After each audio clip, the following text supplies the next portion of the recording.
Leia, ano ang detalye nitong gagawing investigasyon ng CIDG?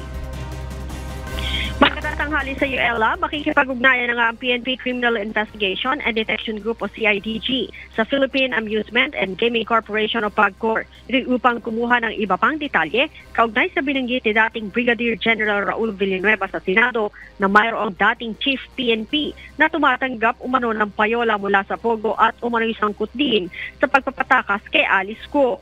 Ayon kay CIDG Director Police Major General Leo Francisco, dapat na malaman kung may katotohanan ang aligasyon at kung sino sa mga nagdaang Chief PNP ang tinutukoy ng dating opisyal ng ISAF.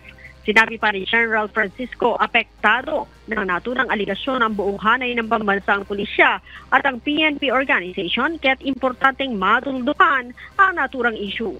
Kahapon, Ella, sinabi din ni PNP Public Information Office Chief Police Colonel Sin Fajardo na 24 na former chiefs PNP ang isasalang sa investigasyon upang matukoy kung sino sa mga ito ang sinasabi ng PAGCOR official.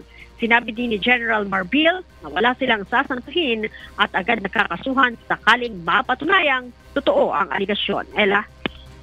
Maraming salamat, Leia Ilagan.